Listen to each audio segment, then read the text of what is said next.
Hola, soy Eliseo Hernández, estudiante de arquitectura en FES Aragón. En esta ocasión realizaremos un resumen y una revisión del temario correspondiente al módulo selectivo de residencia y supervisión en la construcción.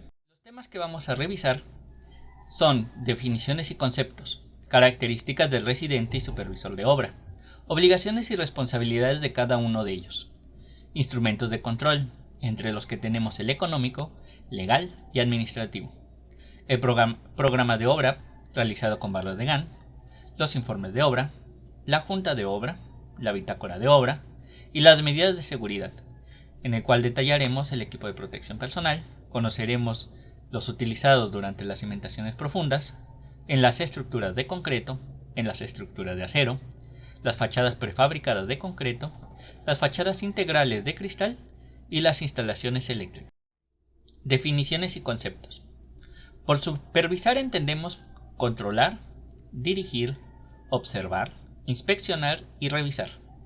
En el caso de residir, entendemos establecerse, cuidar, ordenar, mandar y administrar.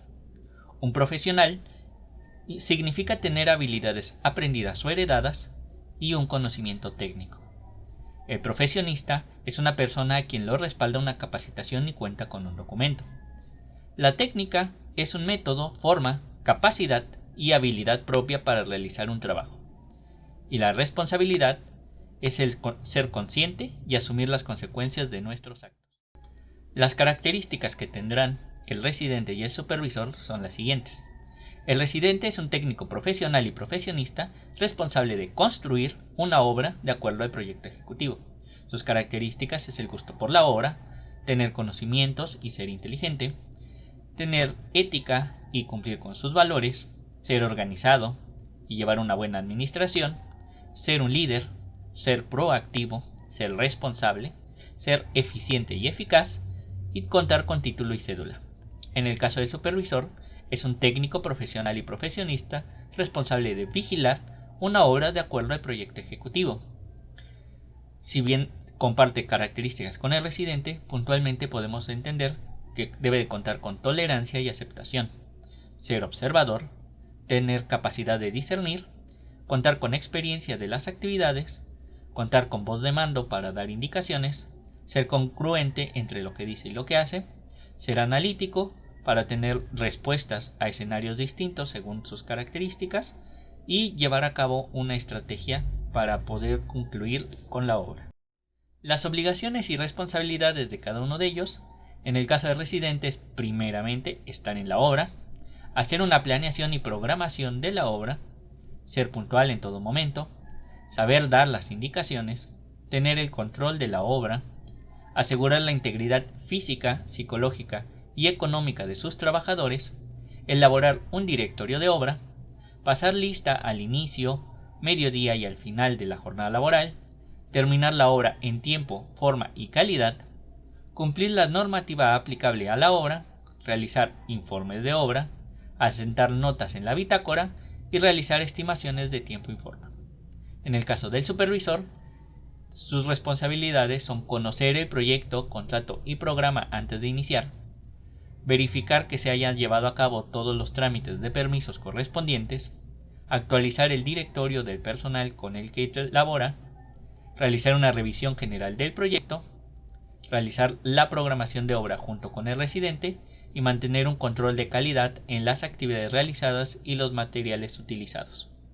También debe de auxiliar al residente en todos los procesos técnicos de la obra, revisar el avance de la misma, hacer el resguardo de la bitácora, revisar los programas, costos y tiempo, cobrar el finiquito una vez terminada, entregar manuales y documentos de los equipos instalados en la obra y por último realizar la acta de entrega para el cliente final del edificio o de la construcción. Iniciando con los instrumentos de control, el primero que veremos será el económico. Para esto utilizaremos como herramienta principal el presupuesto detallado. Este debe estar dividido por partidas y contará con el catálogo de conceptos, el cual verificaremos que se encuentre completo tanto en sus conceptos como en sus partidas. Realizaremos una cuantificación donde verificaremos que las cantidades sean las correctas y realizaremos un análisis de precios unitarios Para esto consideraremos los costos directos, principalmente materiales, mano de obra y herramienta y equipo, verificando y utilizando siempre materiales a granel para poder disminuir el costo del mismo, cuidar la calidad de los materiales que emplearemos, minimizar el desperdicio durante las actividades de la obra, verificar la productividad de los trabajadores, es decir, el rendimiento por jornal, y el cuidado de la herramienta que se utiliza. En los costos indirectos verificaremos principalmente los viáticos, los gastos de energía y de combustible, ya sea para las labores administrativas o propias de la obra, y el pago de rentas, tanto de los inmuebles o de los equipos. Por último, consideraremos la utilidad, que llegará a ser del 10 al 16% dependiendo de las actividades que realicemos. El siguiente instrumento de control es el legal. Antes de la puesta en marcha de las actividades se deberá verificar el contrato, donde se revisarán cada una de las cláusulas correspondientes a las actividades a realizar, los tiempos de entrega, los pagos o bien de los motivos por el que se podría dar por cancelado. También se debe de revisar que se cuenten con las escrituras, el cual es un trámite que realizará el propietario, los datos de alineamiento y número oficial que pueden ser gestionados por el arquitecto, que se cuente con un contrato de agua, de luz y de drenaje que serán realizados por el propietario, así como contar con todas las licencias necesarias, el cual podrá ser realizado por el supervisor, por el propietario o por un gestor correspondiente. Por último, que se realice el registro en el catastro, que tendrá que ser realizado también por el propietario. Durante la puesta en marcha de las actividades, es importante que el arquitecto realice el registro en el Instituto Mexicano del Seguro Social de todos los trabajadores a su mando.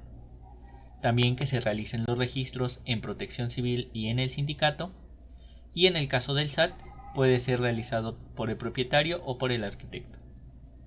Se debe contar con los estudios de impacto ambiental que serán realizados por el arquitecto, y en caso de que sea necesario y se presente, se tendrá que dar informe al INAH o al INBA, y también será el arquitecto encargado de hacerlo. En el caso de los instrumentos de control administrativo, verificaremos el proceso administrativo. Este cuenta con 4 etapas, las que son la planeación, organización, dirección y control. Serán aplicables en todo momento durante la puesta en marcha de la obra, antes del inicio de la misma o bien para término de las actividades, y puede ser utilizado de diferente forma en las labores administrativas o bien en la puesta en marcha técnica de la construcción. Se debe de contar con un organigrama donde vendrá definido las responsabilidades de cada uno de los integrantes de la empresa o de la constructora. Se llevará un programa de obra, el cual puede ser realizado por barras de Gantt para programar los tiempos y los recursos. Se realizarán periódicamente informes de obra, así como juntas de obra, para realizar la revisión de los avances, y se contará con la bitácora de obra, que será un instrumento en el que nos podremos apoyar para verificar que se lleven a cabo las actividades de manera correcta. En el caso de programa de obra, veremos lo que son las barras de Gantt. Este es una forma de realizar una planeación y asignación de tiempo de las actividades correspondientes. Es una simulación teórica e intuitiva de las actividades. Se utilizan barras bidimensionales para que de esta forma sea fácil de interpretar y de leer, asimismo sea fácil de realizar. El inconveniente que lleva es que se debe de realizar de forma empírica, es decir, que se necesita contar con una amplia experiencia para poder determinar de manera correcta los tiempos necesarios para cada actividad, por lo cual al inicio de nuestro trabajo será difícil que podamos realizar una de forma correcta. El informe de obra será entregado por el residente al DRO o bien por el supervisor al cliente. En este se plasmará la siguiente información: el avance de la obra, la problemática presentada, el resumen económico hasta ese momento, los datos generales de la obra, los pendientes que se encuentran en la misma, el estado actual de la obra, tanto si se encuentra trabajando como si se detuvo por algún inconveniente, y se debe de preparar una memoria de obra. En esta memoria de obra se deberá considerar y anexar fotografías de todas las actividades realizadas, los cálculos que respalden las acciones que se realizan, los planos con los que se están trabajando, los resultados de las pruebas de laboratorio, principalmente del concreto, y la bitácora de obra, que otra vez servirá como respaldo para estas actividades. Las juntas de obra son convocadas por el supervisor. Sus objetivos son de informar, aclarar y transparentar las actividades. Deben de realizarse de forma semanal. Los participantes son el supervisor, el residente, el DRO, posiblemente el propietario, el contratista y el proyectista. En esta se debe de fomentar la comunicación y se revisará siempre la orden del día, que debe de contar con la asistencia, la situación actual de la obra, las problemáticas presentadas, las propuestas de cada uno de los participantes, las soluciones que se acuerden y por último la minuta que será firmada por todos los asistentes. La bitácora de obra es un documento legal donde se asientan las actividades más relevantes de la misma. Es el DRO el encargado de aperturar la obra. Su primera actividad será la asignación de los derechos de notificación. Esto será del propio el DRO, el supervisor, el contratista, los corresponsables de obra, el estructurista y el diseñador. La custodia será por parte del supervisor. Las actividades que se asientan en la bitácora son los procedimientos o cambios de procesos constructivos, los incidentes y accidentes, la verificación de calidad de los materiales, los cambios en el proyecto y los retrasos. Los elementos que debe de contar con una nota de bitácora son fecha y hora, número de nota, relatoría, nombre y firma. Empezando con las medidas de seguridad, conoceremos el equipo de protección personal, que si bien puede variar dependiendo de las actividades que se realicen, de forma general son los siguientes. Para cabeza, un casco contra impacto clase G para protección eléctrica hasta 2200 volts. En el caso de ojos y caras, anteojos de protección que podrán ser con protección contra radiación UV para trabajos en intemperie. Para los oídos se utilizarán tapones auditivos o conchas acústicas dependiendo de la cantidad de ruido al que se someta el trabajador. Para el aparato respiratorio puede ser un respirador contra partículas o una mascarilla desechable dependiendo de la contaminación del ambiente. Para las extremidades superiores pueden ser guantes o bien acompañadas con mangas según el tipo de protección requerida, y para las extremidades inferiores será un calzado contra impactos, calzado dieléctrico o botas impermeables. Las medidas de seguridad en cimentaciones profundas. Las cimentaciones profundas se utilizan como transmisión de cargas a los estratos más resistentes del suelo, por motivos del terreno superficial inestable o bien para edificios altos. El tipo de cimentación profunda es por pilas o pilotes. Los principales accidentes presentados son por derrumbes, a causa de excavaciones sin conocimiento de las características del suelo, por no instalar entibaciones, por las vibraciones por maquinaria, y en el caso de las vallas, por no colocarlas cerca de la zona, no respetar la distancia mínima de 2 metros y no señalizar en las zonas de tránsito. Las medidas de seguridad para el personal es contar con el equipo de protección personal, el reconocimiento de las edificaciones colindantes, la utilización de arnés de seguridad en todo momento y la delimitación y restricción de tránsitos peatonales. Medidas de seguridad en estructuras de concreto. El concreto es una mezcla de agregados y cementos, que puede tomar cualquier forma según el molde donde se vacíe. Sus mayores riesgos durante la construcción de las estructuras es la caída de personal, la caída de objetos, el lanzamiento de partículas, el atrapamiento de miembros por causa de maquinaria y los sobreesfuerzos. La herramienta y maquinaria se debe de verificar que siempre se encuentre en buen estado y considerar los riesgos pertinentes dependiendo del tipo, ya sea eléctrica, mecánica o de impacto. Se deben de planear circulaciones principalmente para la entrada de camiones, como es el caso de camiones bomba de concreto. Los usos y manejos del concreto son las demoliciones cuando se retira el concreto que ya no se utiliza, el cimbrado y desimbrado de losas para las cubiertas, cimbrado y desimbrado de traves y columnas como puntos de apoyo, el colado de concreto propiamente en cada una de estas circunstancias y la utilización de concreto lanzado o concreto por bombeo. Las características de los trabajos deben de considerarse también el uso correcto del equipo de protección personal en cada una de estas, el cual también puede agregarse un arnés de seguridad para los trabajos en altura. Las medidas de seguridad en estructuras de acero. El acero es una aleación de hierro y de carbono. Se utiliza en la fabricación de edificios y maquinaria. Sus propiedades son la conformabilidad, la resistencia a la tracción y la buena conducción térmica. Algunos tipos de estructura que se realizan con acero son las abovedadas, entramadas, colgantes y laminares.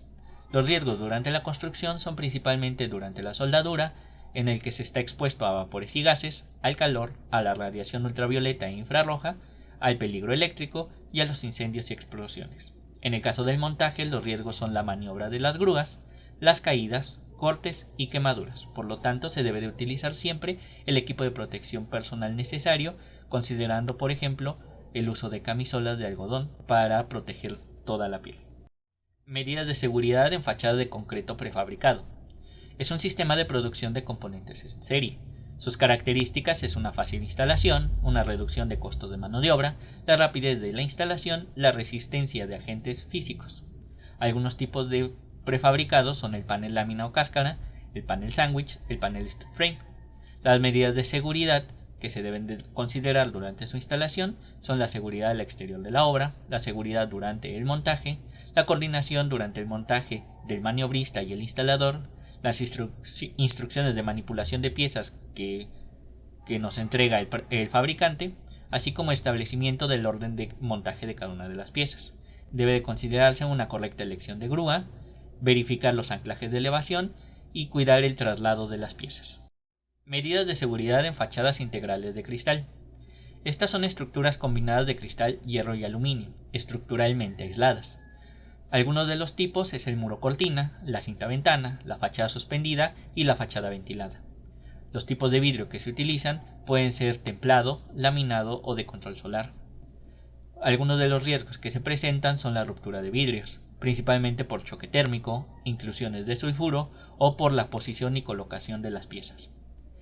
Las medidas de prevención que se deben de aplicar es mantener el área de trabajo sin obstáculos, contar siempre con el arnés de seguridad, utilizar andamios con mínimo 60 centímetros de plataforma, suspender las actividades en caso de fuertes vientos, el almacenar las piezas de cristal sobre maderas o sobre una superficie antiderrapante, utilizar las ventosas de seguridad para el traslado o manipulación de las piezas, realizar pláticas de seguridad periódicas para los trabajadores y que todos los trabajadores cuenten con una certificación C3 en la manipulación de cristales. Medidas de seguridad en instalaciones eléctricas. Las instalaciones eléctricas son sistemas que generan, transmiten, distribuyen y reciben electricidad.